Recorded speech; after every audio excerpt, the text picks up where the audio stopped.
Hey guys, before diving into the episode, as we're pro-innovation in medical education, we'd like to shout out something that'll take your suturing skills to another level. Whether you want to be a surgeon, work in ED, or be a medic, you will one day face a wound that will require closing. MySuture is an all-in-one high-fidelity suture practice kit and a digital learning platform that gives you direct access to surgical advice and training. The idea is that you can learn to suture anytime, anywhere. Search it up at mysuture.com and invest in your ability to suture. Let's get back to the show.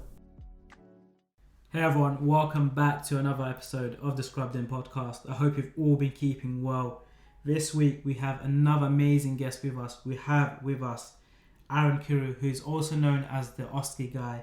He is a London-based ST2 ophthalmology trainee, and what's even more cool is he was ranked third nationally. He smashed it, even went to Cambridge, graduated with a distinction.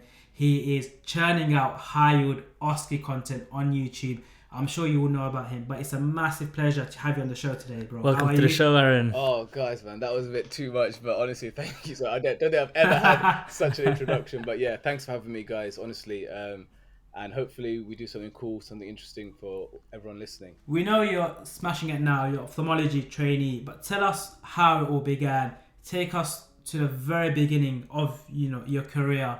At what point did you want to do medicine, and kind of bring us up to current day? Yeah, so I'm an East London boy. I've always kind of lived and grown up in East London with my mum, and I think probably I'll be completely honest. Being Asian, there's a few jobs kind of that put out there that like, oh yeah, obviously it's got to be one of these. And when I was at school, I'll be honest, maths was my thing. Everyone at school kind of thought I was going to do maths. Everyone at home thought I was going to do med. But I didn't really have like a firm decision in my mind. And I think it was like 14, 15, that kind of GCSE time where, it was time for some work experience. And I actually did a bit of both. And from like then I was like, okay, actually med is pretty cool. As a 14, 15-year-old kid, life goes like 100 miles an hour. You're playing video games, you're revising, you're playing football. And I like the busyness of med. And I think actually I did a week in GP and a week in like hospital. And out of all of that, it only took me about 3 hours of being in a hospital to be like, this is what I want to do. Like the rest of it was pretty standard. But I think it was 3 hours of shadowing an F1. And I can't believe that I was an F1. But honestly, that F1, Friday afternoon, I think he must have been on call. I literally was following him around, but literally we must have hit like 10K that day because we were running around the hospital. I didn't know what was going on. And actually at the end, he was like, honestly, like medicine is super, super busy. Only do it if you really want to do it. And I think I'm glad he told me that because I was like, I remember literally coming home on the bus and I was like, you know what? Like, I actually do want to do it. Like the rest of it could have been so boring, but it's those kind of days that I was like, yeah, like that will make it worth it. Whether I still kind of love the busyness, I don't know. But like, but honestly, that was kind of the moment that I was like, I think I want to do med. And I'll be honest, what kind of changed for me? Because I think a lot of kids go through this where they're good at those kind of subjects, like the mathsy, sciencey things, or the kind of artsy subjects. So if you're in the kind of group that I was, I kind of realized like maths was getting more, like when you're like 12, 13, 14, maths is kind of like, if you learn how to do it and you do the questions, it generally makes sense. And that's what you kind of enjoy about it. It seems straightforward.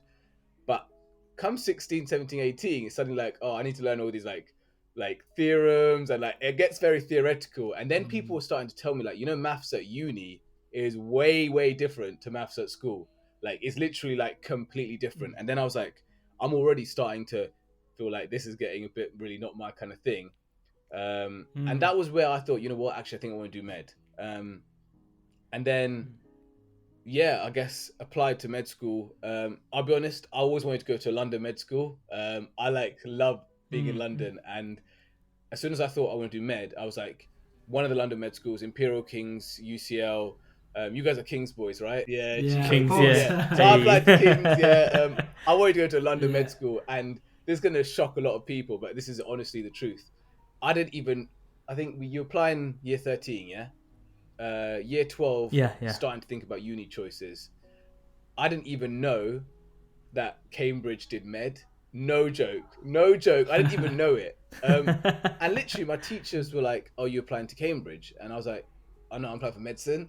And they were like, "Oh my god, like you need to do your research." And because I genuinely was so Yeah. fixated, like everyone kind of when you're growing up or whatever age you're at, even now, there's like people at work that I kind of look up to as I want to be like them in 5 years time or 3 years time or 10 years time, whatever. And when I was kind of that age, the people that I wanted to be like were the ones doing medicine at Imperial or King's, and they seemed to be loving life, and that's what I wanted to do. Yeah. I didn't know anyone at Cambridge doing like med and loving life. I literally didn't know anyone, so I was just like, nah, I don't want to do that. In the end, I applied to Cambridge, and I was very lucky to get the offer. And even then, I was very much deciding, you know what, where do I want to go? And even my mum, who was like, I know you've always wanted to go to a London uni. It's really up to you. And in the end, I went to Cambridge. It was an up and down experience. I'll be completely honest. Happy to talk about it.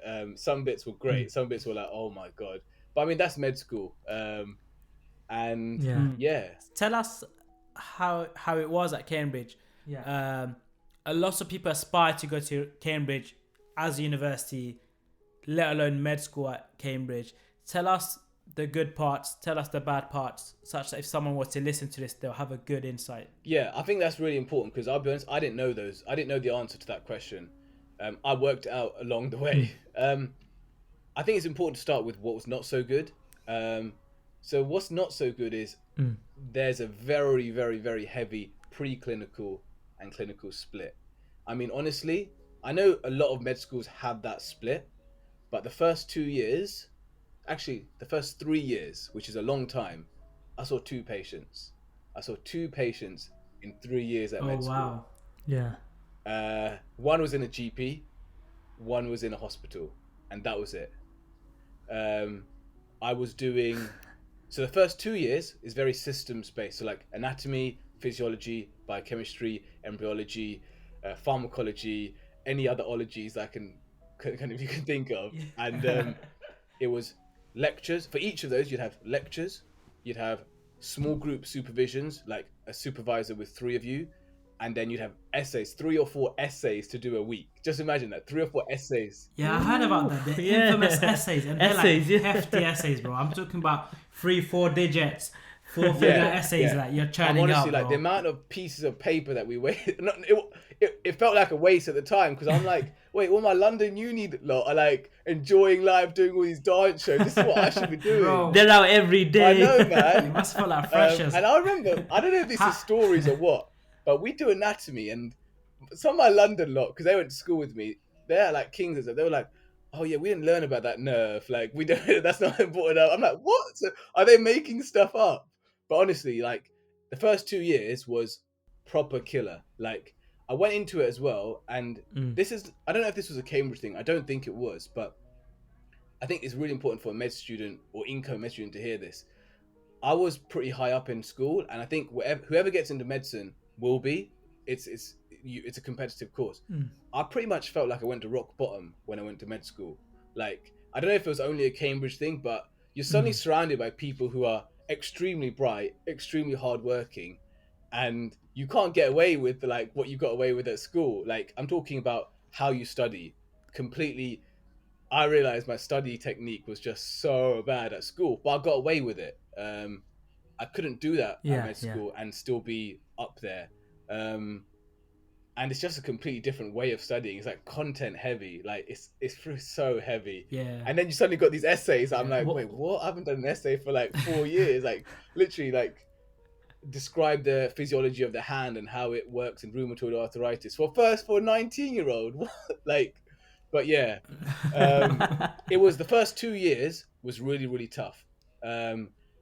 And my mates we all kind of got together, and that's the one kind of thing, the first thing I want to say, like, please revise with your mates. Whatever stage you're at, it will make your life less stressful, happier, exams will go better. And also, the other thing I want to say on that point is other people actually, I think for me especially, but I think a lot of people, other people know your strengths and weaknesses almost better than you do.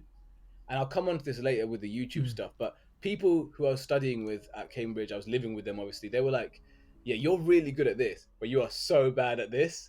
So we can help you out. And I literally was like, yeah, I'm not great at that. I'm not that bad. But they were fully right. They were fully right. So yeah, first 2 years really tough. Third year we did our like compulsory BSc, which was like, okay, back to reality, like 2 lectures a day, 3 lectures a week sometimes. Really, really nice.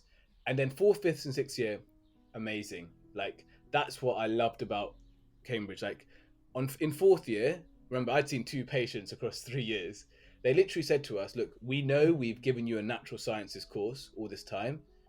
We know that and we admit that. And it was fine. It was nice because like you do your preclinical based in the hospital. Your clinical, sorry, your preclinical's based in the colleges. So in the clinical school, they were like, we know we're not really associated with any of that. We don't like that. So now you're here. We're going to teach you how to be a good doctor. And they were literally like in 4th year, look, go and live on the wards.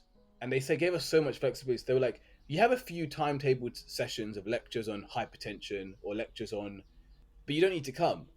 When has a med school ever done that? They were literally like, if you find something on the ward or the clinic or theatre that, you know, you haven't been experienced to and you are really learning from it, stay there. And a lot of us took that opportunity. Oh, wow. That's really good. A lot of us took that opportunity in the wrong way, as you can imagine. But sometimes I was like, you know what, like today I really just want to go to a clinic and learn these 6 things and not have to like jump out and go to teaching on something that's completely irrelevant, but you know, important down the line. But that's true. So that was great. And then, last few years of med school were really, really good. No more essays, no more all MCQs, SBAs, OSCEs, and So the good things about Cambridge, I'd say, like obviously, it's a nice area to live in. Got to live 6 years out, and I was very lucky with my mates. And obviously, there's that reputation thing that helps you later down your career. Not as much as you think, 100% though. Not as much as you think. People say like if you do kind of economics, mathsy kind of degrees, you might get a lot of benefit down the line. But in medicine, it's a different system, as you guys know, with FPAS and things like that. So. There are some not so good things, the essays, the really heavy preclinical clinical split, and so I think it's important to really do the research, because I didn't do that, and I found out the hard way. As difficult as it was, right, do you think it made you so academically rigorous and competitive that it's what contributed to you being ranked so high in now ophthalmology? What do you think when you look back? He ranked so high we can say the number. He ranked 3rd. Exactly. Not even like 15th, 18th, man. Exactly. So we took in single digits. So let's be real. Do you think when you look back, all of that is worth it? What do you think when you look back? Is it worth it? I don't know about that. I don't know if going to Cambridge and doing med school, doing whatever, just to feel better academically is not worth it. But like I can 100% say, it changed the way I studied.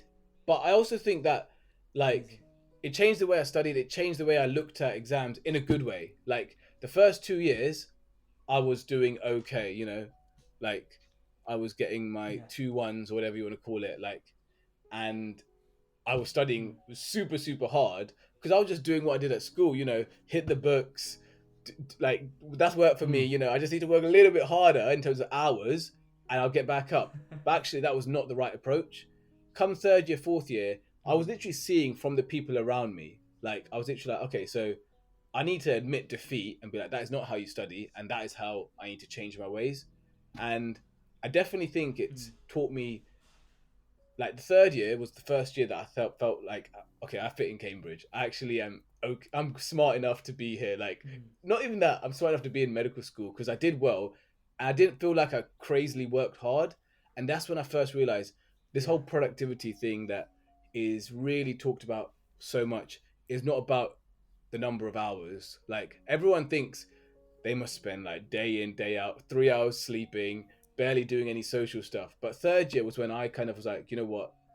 I'm going to do the stuff that I want to do. I'm going to chill with my mates. I'm going to do my Tamil Sock stuff that like I dreamed of in London, but also try and do well. And that year I did really well in my exams. And I was like, okay, so now I've kind of realized that you just need to find out what works for you.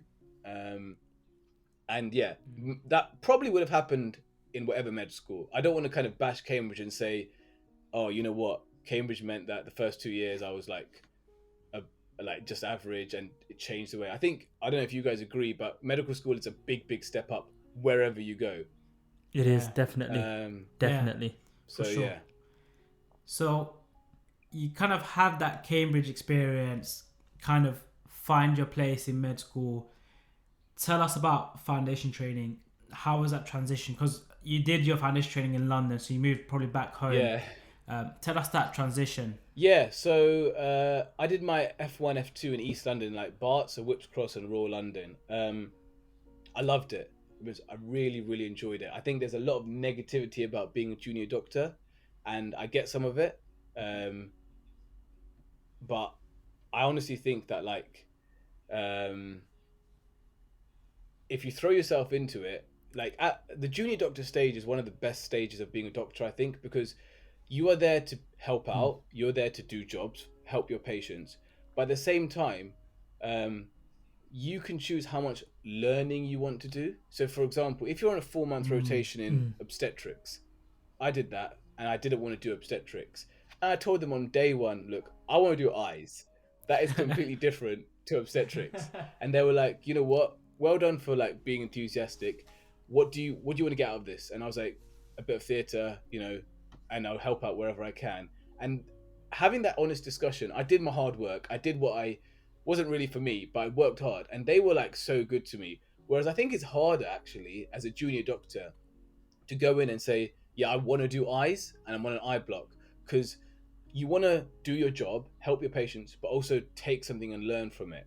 So trying to do everything is definitely harder than just kind of helping out and doing the basics and doing your job. So for me, I really found F1, F2 really nice, because by then I thought, I'm pretty sure I want to do ophthalmology, but let me see if any of these things kind of sway me massively, which a few of things did for a bit, but nothing to the extent where I thought, you know, I want to do this for the rest of my life.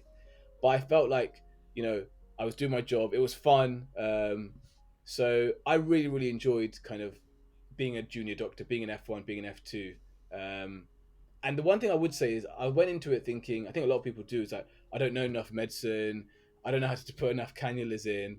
But you guys will know, like, you just pick all that stuff up as you go. Honestly, like, you could be the freaking hardest working medical student and you will still miss your first 10 cannulas. So don't worry if you're one that has never done a cannula as a medical student, you'll be absolutely fine. Yeah, that was me. Aaron, quickly give us 5 quick tips for the new graduates who are going to be going into F1 very soon. Number 1, be on time. It will help you and it will help your team massively. Like, honestly, if you're 5 minutes early rather than 2 minutes late, it's like it changed your entire day. So be on time. Be enthusiastic. Like, if you want to learn something, then at that moment say, oh, can I do that procedure? Or can I watch you? Because as a registrar, as a senior doctor, I think things get really busy. You almost sometimes forget that this person is here, and you might think, oh, they're probably just bored standing here. So if you ask, 99% of the time, someone will be like, yeah, of course. Like, I don't care that it's really busy outside. If someone wants to learn, I've been in that stage. I want to teach this person. Make loads of mates, honestly. Work with F1s and F2s. Chill with them. Like, they're all at the same stage with you. Think about training a little bit. Like, start to think about what you want to do down the line. Because the year goes by really quickly. So that I'm not saying you have to apply for training, but think about, okay, what do I want to do? And it takes like an afternoon, an evening where you can just be like, okay, so what actually do I need to think about? Because every training program is different. Ophthalmology is completely different to general surgery, to medicine, to public health. So just see like what kind of things do I need to think about. And probably the last thing is enjoy your evenings off. Like, honestly, like as a med student, like you can go into med school, but in the back of your mind, you're like, I've got to do that assignment, or I've got to really prepare. I forgot how to do a hand exam, literally. Should I just watch a Geeky Medics video on it? Or like, oh, I've got my exams in 2 months. As an F1, F2, you do not have that. So leave work at work, enjoy your evenings, chill out, watch movies, play football. Honestly, that is the first time in a long time that you will have your evenings and weekends when you're not at work to chill. So enjoy it. Don't start thinking, oh, what's going to happen with that patient? There are night teams and weekends teams for that reason. Definitely, that's amazing. And that nicely brings us on to the training part of your career. At what point did you know you want to kind of pursue ophthalmology? were you that kid at 6 years old thinking, I want to be an eye doctor? Or is it something you've come to love? And I'm going to put a disclaimer. Eyes, ENT makes me gag. It makes me so squeamish. I can't stand it. Like, I was on ITU as an SHO, right, during COVID and stuff. And like, they're making you do like bronchoscopies and stuff. And I'm like vomiting behind my mask saying, I can't do this. And you're forcing me to do it. This is labor. The worst SHO you could get. And you get those regs that are mad enthusiastic. Like, nah, Abdul, you have to do it. You're going to learn. People don't get the opportunity. But like, tell us about that. Your love for ophthalmology, because you are super passionate about it. And it genuinely comes across. And that's what I love about you so much. I think I love the job that I do now. But it was a very, very weird way and how I ended up there. Like I said, I didn't enjoy the first couple of years of med school because I felt like I'm not doing medicine. I honestly felt like, why was I here? What was this course about? And I wasn't alone. A lot of my mates were thinking the same thing. We could see that clinical medicine was there, but I was like, well, what happens if, like, it's typical Cambridge, you're gonna like stick in a few essays or whatever, you never know, right? And fourth year came around, and like I said, you could go on the wards, and I was like, this is fun, but I didn't enjoy anything. I'll be honest. I was like, don't like the ward rounds in general medicine. Really didn't like that. Didn't really like the general surgery vibe. It just seemed very busy and just very hectic and like all over the place. Obviously, every experience is to that hospital, to my experience. So you might see general surgery in another place, and I did, and I was like, oh, this is quite chill. But I didn't enjoy that. Did a bit of GP and was like, yeah, it's okay. But I was really trying to force myself. And like, you always know inside, like, are you going along with it because it's the right thing? Or are you going along with it because you can't find anything better? So basically, I spent the first 2 years crossing specialties off. And I think that's not actually a bad idea. Because if I just been like, general medicine, first thing I see, then like you keep changing because you're like, oh, this is pretty good as well. So I was just crossing things off like, not this. Therefore, not this. No.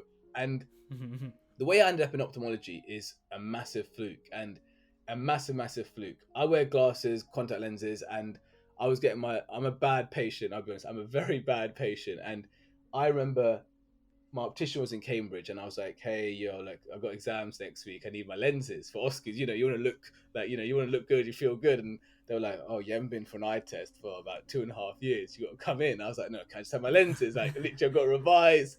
And they were like, no, we cannot give you your lenses. We will not give you your lenses. It's been so long. And they were like, it says you're a freaking medical student. Like, come on, like, you need to know this stuff. And I was like, okay, fine, I'll come in. I went in and they were like, yeah, vision's okay. And I was like, oh, thank you. They were like, oh, we've got a few extra things. They're probably like upgraded since the last time I went. Just do these tests. And I was like, yeah, okay, whatever. And they did my eye pressure. And they were like, they kept doing it. And I was like, okay, what's going on? They were like, it's a bit high.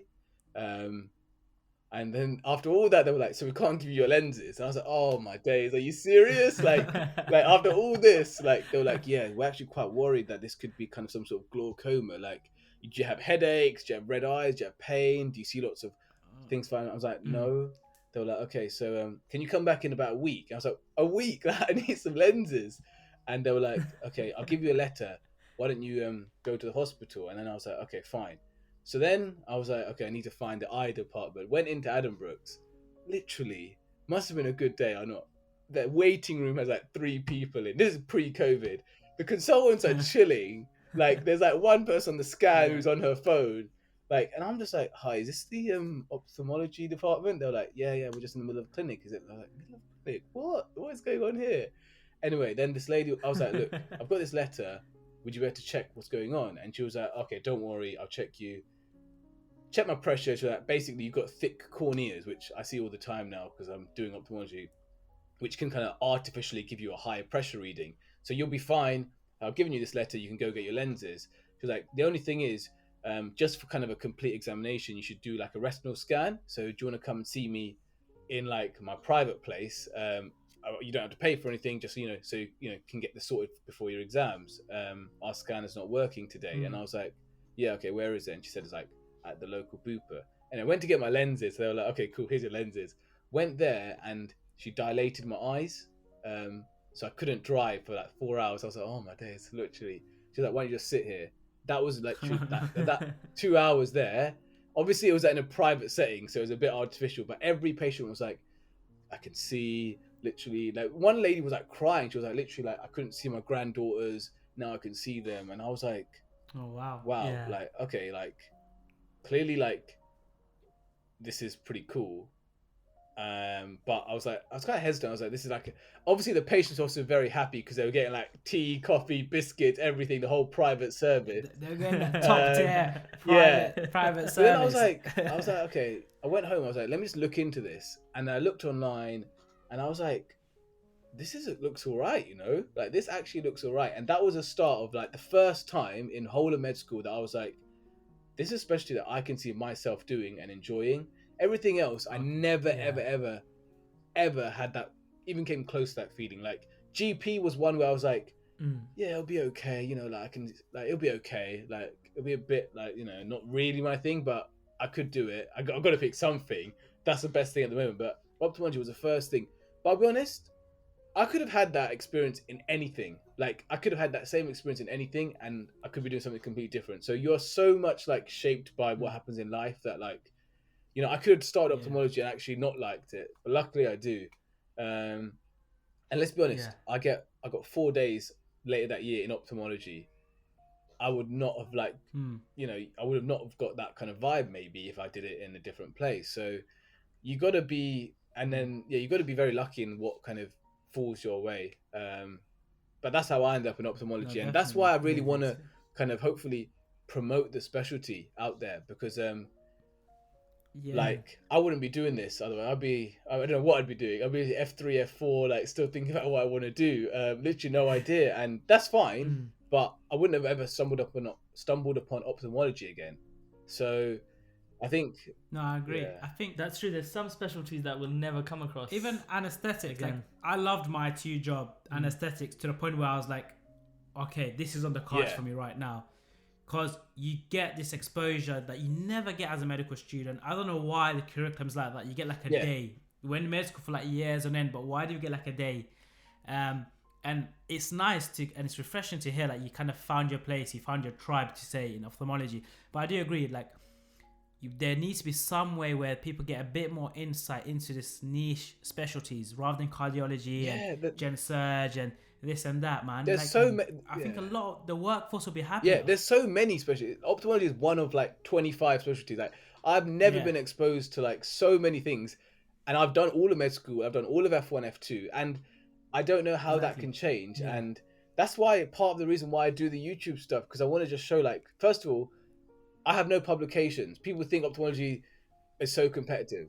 Yeah, there you go. Like, say that again. I got zero. Say that again, man. I got no publications, and I'm an ophthalmology trainee in London. Like, there you go. Like, you don't. People get put off by it, because when I then started telling people, I think I want to do ophthalmology, they were like, whoa, like you're gonna get a PhD or something soon. Like, good luck, man. Like, honestly, because there's this. Everything is competitive. Every single thing is competitive. Of course. It's like, whatever you do, people say, oh, like GP is competitive as well. If you want to get a good job, if you want to get the right job, like, the numbers might not be as much, but like, trust me, GP is competitive. Like, every single thing is competitive. So if you want to do it, you can't look at the numbers, and you can't be put off by people saying it's competitive when they haven't looked into the actual details. So ophthalmology for me, I'm biased obviously, but one of the best things. There are some things that I think I do miss, and one of the things is it's so small as a specialty. You miss a little bit of the team vibe. Like, as a junior doctor, one of the things I loved was I felt like a big part of a team. So like, we're kind of like, when the hospital's quiet, we can all chill together, go get Costa. When it's busy, we all step it up, we all work together, and we clear the A&E, or we clear our ward round, and then we chill. Ophthalmology is kind of a bit more like, okay, the clinic's busy, let's see our patients, but we're not kind of as much of a team. And I do miss that, but there's a lot of other good points. I could go on for hours, but Definitely. So tell us, now we know how you stumbled upon ophthalmology and know that it's an amazing career. Tell us how you did so well in the application despite not having any publication, because I'm sure there are lots of people with their pens and papers trying to like make as much notes as possible. So do spill the beans, bro. Organization, is the number one thing. I'm not an organized guy. All my mates, all my colleagues, all my consultants know that I'm definitely not the most organized guy. But for that, I looked at it after kind of like I had that experience where she was checking my eyes. I looked at it and I was like, okay, so there are a lot of things on here. There are some things that I can do while I'm in med school, and there are some things I can't. And I only had about 8 months of med school left. And I was like, okay, so what can I only do in medical school? I literally was like, okay, there's a Duke Elder exam, which med students may or may not have heard of. It's like, this is how you know ophthalmology is a bit creepy. Like, they have an exam for people wanting to do ophthalmology in medical school. Like, oh my days. Have you heard of it? That's cool. I've heard of it. Yeah. Yeah, I've heard of it, A lot of yeah. people do that at King's. As in, like, a lot of people know. I don't know if it's one of those things, but a lot of people know they want to do ophthalmology early on. As in, like, once they find it, Yeah. they like kind of gear up for it. So I don't know if it's one of those specialties where like people perk up. Yeah, exactly. So for me, I was like, well, there's a lot of things on here. Okay, I can't get everything done now, but what do I really want to focus on in the next 8 months? And that was one of the things.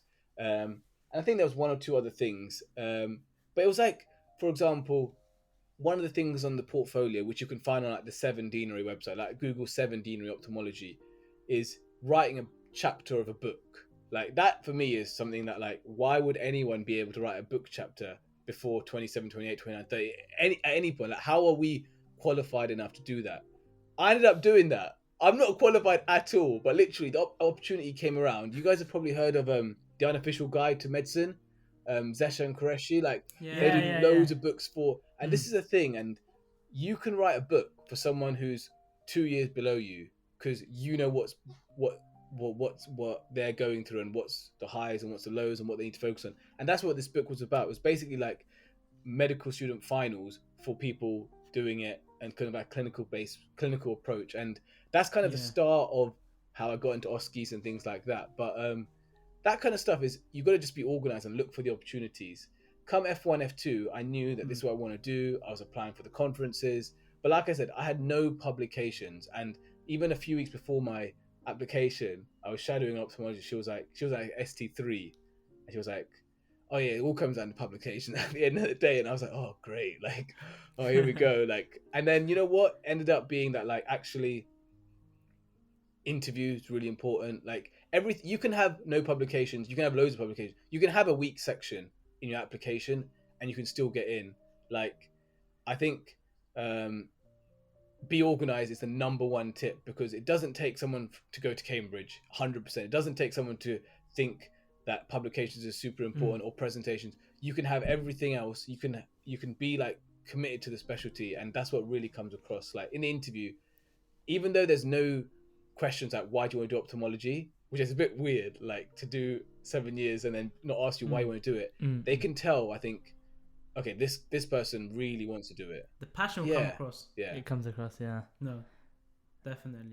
Aaron, talk to us now about what you do outside of work, how you unwind, how you balance now life and work. Talk to us a bit about that. Yeah, okay. So I'm training in ophthalmology in London. Ophthalmology is quite a nice work-life balance, I'll be honest. I don't want to kind of sell the specialty too much, but I get 2 half days a week scheduled in for study or. I'm sold. That's sold. All of our listeners now. So what else do I do? Okay, I'm not going to talk about all the productivity and all that stuff. Something I love sport. I love sport. So, for example, I love playing football. I love watching football, Formula One. That is one of the big passions. And it's funny because when I went into this whole YouTube thing, one of the things down the line I was like, I want to go and talk about sports and sport injuries and stuff like that. Give a kind of medical perspective Oh, that's quite on cool. that. And yeah. honestly, like, in the back of my mind, I might still do that one day. But then someone was like, mate, you're an eye doctor, ophthalmology, not orthopedics, ophthalmology, not orthopedics. And they're 100% right. And this is what I mean by the fact that other people know you better than you know yourself. Like, me thinking that I can go and talk about sports or sport injuries is me living in a bit of a dream world. But then these were the same guys that said, start off with something that I want to listen to you from, which is how you did good in your OSCEs. And that's how kind of I went from starting to put this content out there. But I love watching sport, playing sport, COVID's been a bit of a mess for that this year, but glad that that's kind of starting to go back to reality. And then, I'm doing this YouTube thing, whatever you want to call it, that I'm trying to put out some useful content, but I'm also trying to do it so that, like, for myself, that, like, I don't feel like committed to doing loads of time on it while sacrificing things that I really like doing. Tell us a bit more about that. What do you mean? The concept of sacrificing things you really love just to kind of churn out videos, just to get your subs up, just to get the views up. A lot of people, consistency, put a video out for the next forever. Tell us a bit more about what's the reality of it, because I feel like a lot of I don't know if this misinformation, but a lot of people look up to individuals like yourself and probably think, oh, he's probably banging it out, doesn't get to spend time with his friends or family. Tell us a bit about it from your end. I'm definitely not the most consistent YouTuber, number one. I've got to say that. When I say consistent in terms of churning out content, but I still think that, like, even the most amazing Karma Medic who you had on here, Ali Abdul, all these productivity gurus, I'm sure I'm lucky enough to speak to some of them, and so are you guys. Don't look at them, or don't look at any of us and think we sacrifice on the things we enjoy. That's not how you should aim to do any project. Even medical school, like, there are times in medical school where I've made mistakes, where I've been like, I'm not going to go to that party because, I've got to study for this exam, or I've got to hit the gym because, consistency with the gains and all that stuff. And I literally look back a week later and be like, what was I thinking? Honestly, it's the same thing now. It's honestly the same thing now. Like, the social aspects of life, or spending time with your family, or even for me, watching that Formula One race live, or watching Arsenal versus Villarreal tonight at 8 p.m. Honestly, like, to someone who isn't as invested in it, it's like, just watch the highlights. But I'm like, but like, I'd rather watch it than spend those 2 hours thinking about my next video or things like that. Or because I'll look back in 3, and the reason I know this is because at the start of the YouTube journey, I did feel like I sacrificed a few of those things to make sure that I was pumping out my 1 video, 2 videos a week. And I'm sure if you did that, you'd get a bit more kind of consistent success on social media, whatever it is. But then, you'd almost lose your love for those things. That's what I'm generally worried about. I'm like, if I stop doing it, it's like a routine. Like, it's like, if you stop watching something, or stop doing that, or stop playing football, or stop going to the gym, it's hard to get back into it in the same way. So it's all about finding a balance, which is like, I want to do my day job. For me, my day job will always be my number one. Like, I'm never going to leave ophthalmology for loads of reasons. I enjoy it. It's hopefully going to give me a good future for me and my family. Like, let's be honest, it's not just about passion. But then also there's my hobbies, and then there's a whole, like, giving content out. And it's nice when, people are like, oh man, like, literally I watched that video that I don't even remember doing, like, in terms of the hours it took a long time. I can 100% tell you that every video takes a long time, but I don't remember exactly that video. And they're like, literally, I've changed the way I do revise for medical school exams. I'm like, that's actually nice. And that is the motivation you want. But I could get that, or anyone could get that, like, 8% of the time versus 100% of the time. But that 20% is that balance of, like, I still want to do these things. So it's all about finding that balance. Don't ever start a project and think, I'm going to give something 100% to this, because that's unsustainable. And then you'll just burn out, and then you won't even be able to continue it. And I've made that mistake, which is why hopefully some people won't make that mistake. No, I agree. Amazing advice. And I think it's important to not see and kind of take it for what it is when you see all these people churning out content, putting out videos all the time. There is more to life, and the last thing is you want to kind of attain success at the detriment of relationships, personal goals, your own endeavors, for sure. Tell us a bit about what an average week looks like for an ophthalmology trainee. What can people that are potentially going to apply for, what can they expect? Great question, because it's not talked about enough. It's very different to any other kind of doctor that I've seen, anyway, in my brief experience of F1, F2. So pretty much there's no ward round ever. There is no ward round, full stop.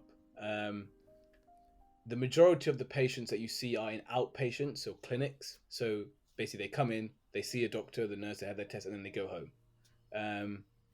So, okay, let's take my timetable right now. Monday morning. Oh God, I'm gonna make you guys. Monday morning, I'm off. Monday morning, I'm off after. He's off.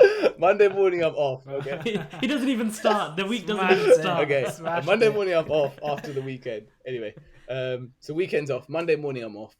Monday afternoon, I have a theatre session. So that's me and a consultant doing cataract operations. The first week I started ophthalmology training, I put something in the eye. I was like, whoa, guys, are you freaking serious? Like, I've never done this. They're like, this is how you train. This is how we teach you. Like, it's safe. Like, they wouldn't make you put something in the eye if there's a chance you're going to blind someone. Do you understand? It feels like that. I'm like, whoa, like, I've like literally like don't even know what I'm holding. But it's a whole about getting used to manual dexterity, things like that. Because remember, all our surgery is not typical surgery. It's microscopic surgery. So we are looking down a microscope and then we're putting the things in. It's kind of like video games, honestly.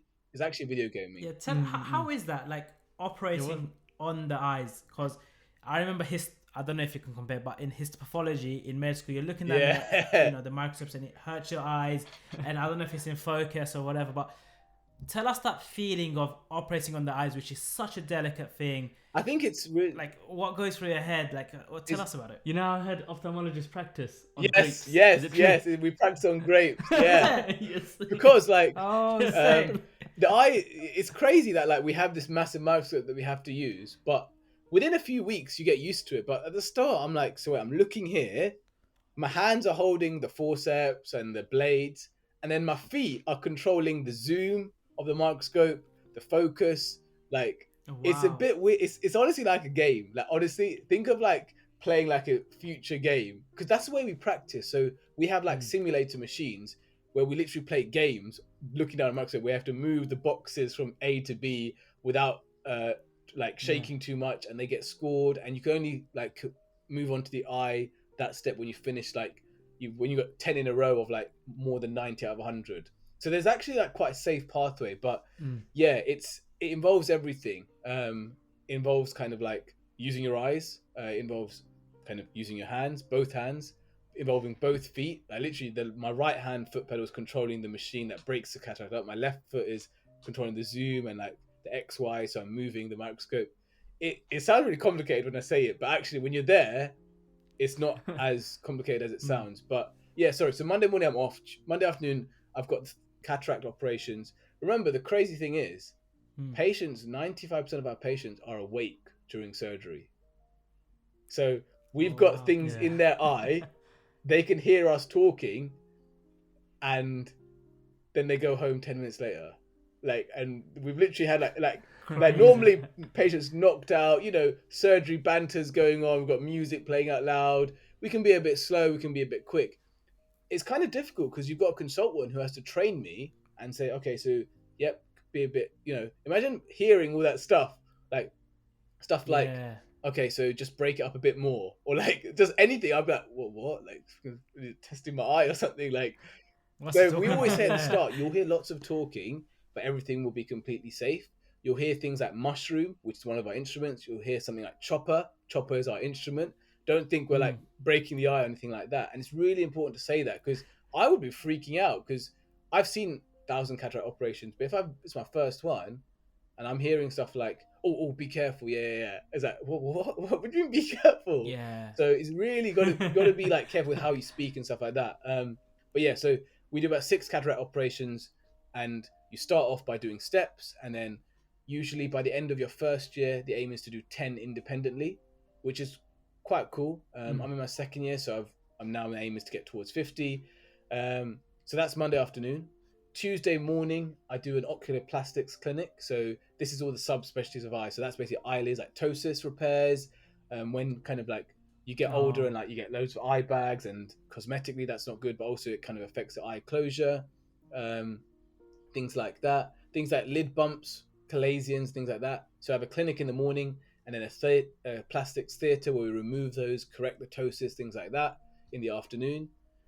Wednesday morning, I have like a laser clinic. So diabetic patients, things like that, who need laser at the back of their eye. and this is pretty standard for even an ST1. Like you're really hands on. So we don't have like ophthalmology in the way that the patient comes to the clinic and we usually treat them there and then, unless they need surgery. So if they need laser, we'll just go to the laser room and do it rather than be like, oh, we'll see you in 2 weeks for the laser clinic. Do you get me? Which is just because they need it done. Wednesday afternoon, I do a pediatric clinic, so children with like squints. So you know how it's really sad actually. This is one of the things I saw earlier where you get like 4, 5, 7-year-olds who have slightly misaligned eyes, and they're literally getting bullied at school. It's not the other child's fault, but that's just how it's just like, it's curiosity. Like, why is your eye looking over there?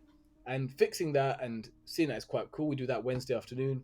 Thursday morning is theatre again. So cataract surgery. So that's my third theatre session of the day. Thursday afternoon is my study. Another study session. Friday morning is our weekly teaching. So just how you have an F1, F2 kind of weekly teaching, whatever specialty you do, you have that weekly thing. So we have that Friday morning. And because ophthalmology is quite a small specialty, we have it kind of across West London. So you have a East London, North London, and then a West London one. So pre-COVID, we all kind of gather at the Western Eye, have teaching, and then we'd go off to our hospitals. Now it's kind of online because of COVID. That will hopefully change. And then Wednesday afternoon, I'm in the kind of eye casualty. So basically an A&E, but only for eyes. So it makes sense because if you have an eye problem and you go to a general A&E, they will see you, but A&E will be like, yo. Yeah. So there's something like wrong with the eyes. We have a slit lamp here, but I'll be honest, I ain't used it for a while. And then we end up seeing them there. So normally we're like, just send the patient to us. It's just much easier for the patient, much easier for us, much easier for you guys. So that is my week. I have on calls. So when I'm on call, it varies, but I can be in on call means you're doing the A&E. So I'll be covering the A&E from like 5 p.m. to 8:30 p.m. 8:30 onwards till 8 a.m. we're on call from home. So that's why we got that call earlier today. So it's pretty nice. Yeah. So we'll get a call from GPs or 111 or A&E saying, hey, I've got this patient. And that's actually a really important skill because like at the start you're nervous. You're like, wait, can this patient wait? I don't know if like, I don't really have that much experience, but it's just like asking the right questions over the phone. What happens if I remember I was on ITU, we used to have like a lot of trauma and like they had like a globe rupture. What happens in those situations? Do you have someone on the shop floor? Do you have to kind of rush in? So we go in. Some things are just an emergency, right? So some hospitals like Moorfields in London have a one doctor in overnight, but almost all the other hospitals are non-resident on calls in London anyway. And I think it's probably a similar thing across the UK. So some emergencies you do need to go in for, because even if you're not necessarily going to be able to do the operation, you need to assess the eye. Unfortunately, with a lot of these patients, like you're mentioning, the eye isn't the only thing that's not quite right. If they've had a big trauma, then there's lots of things going on. RTA exactly, So it's still important that we go and assess the eye. There are a few emergencies on the eye that can't wait. So things like an acute angle closure glaucoma that they were worried that I was having when they wouldn't give me my contact lenses. They're things that can't wait till the morning. But the majority of things, if you have good vision, which they can test in A&E with a Snellen chart, even if the eye looks very red, if the vision is good and they're not in pain, then almost nothing is an absolute emergency that can't wait till 8 a.m. in the morning. So what most of us do is, if we think it's an emergency, we go in. If it's 4 a.m., we can say, look, can you do these tests? I'll get in for like 6, because then I don't have to go in and come home. Okay. Obviously, you've got to be really careful because you don't want to be missing those 2 hours when actually their vision could potentially be getting worse and worse and worse irreversibly. So it's a different specialty where when in F1, F2, I did the ward rounds, I did the general surgery, I did obs and gynae, but this is all very clinic-based, surgery, laser, and then on-calls usually from home. So it's completely different. It sounds very good. It is good, but it's you got to experience it to see if you enjoy it. No, definitely. Sounds fun. Yeah, it sounds really good. As in, this is why I love doing this. You get a real insight, and it's only kind of spending a good amount of time knowing you, speaking to you, to really understand it. So I really do hope a lot of people that are interested in ophthalmology listen to this and get a good insight into what life is like as a trainee. But yeah, we're conscious of your time, and we want to wrap up. Tell us some advice you'd give to future ophthalmology trainees or future doctors that you've kind of gathered throughout your career so far. Okay, great question.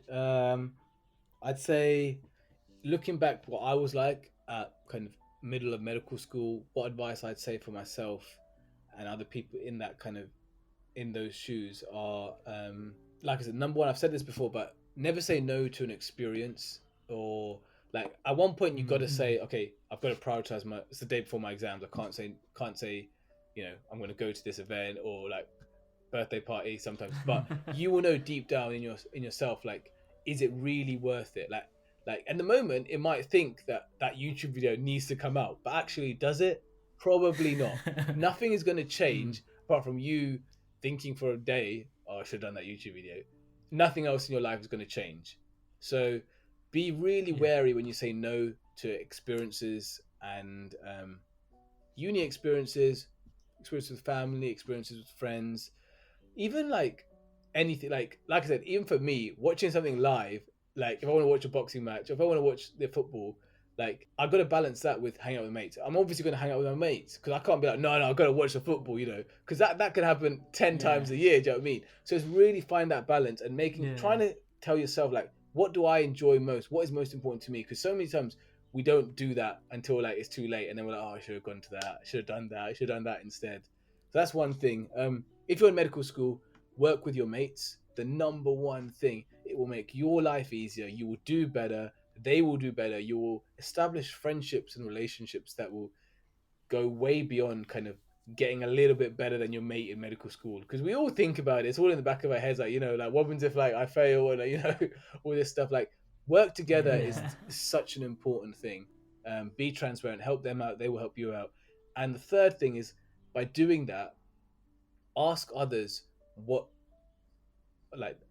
have that relationship where like, what are my strengths and what are my weaknesses, and keep asking them that. For example, like people know you, the people close to you know you better than you know yourself, and they also know what you're good at. So like I said, I never realized I was okay-ish at OSCEs until they told me, like, you really helped us all in medical school, you should put this out there. And if there wasn't for them telling me that, I would have been chatting about UK CAT and all that stuff. That, like, I'm sure there's enough people talking about that. Do you know what I mean? There's enough people telling people how to get into medical school, giving probably much better advice because they're more younger than me, they're more relevant, they've done it more recently. Whereas my mates were saying, like, talk about OSCEs. No one does that. Literally, no one teaches medical students how to study, because everyone thinks medical students know how to do it. Did we know how to do it? No. So most medical students don't. It's a trial and error process. So if you can give something that isn't really out there, then that's what maybe made me think, okay, maybe this YouTube thing is actually, this is my kind of scene, talking about this. So yeah, those are the three things that I'd say I wish I knew a few years earlier, and hopefully useful to anyone listening. No, definitely amazing. We really loved speaking to you. I know we've done the podcast together in the past, but it's really nice to kind of meet you, get to know you, find out an insight into your life and career.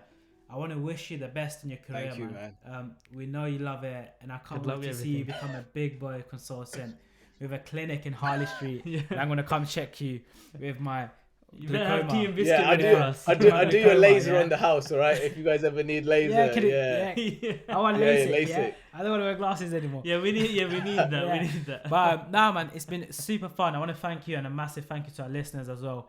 But yeah, we'll catch you all next week. And if you want to get hold of Aaron, we'll put links below for all the YouTube, his Instagram, Twitter, and you're more than happy for them to reach out to you. Yeah, if anyone wants to reach out, especially for advice on ophthalmology, or anything that I might be able to help OSCEs, then just drop me a message. And hopefully I can help you guys out. But thank you for having me, guys. It's been a pleasure. It's been a lot of jokes, and really, really blessed to be here.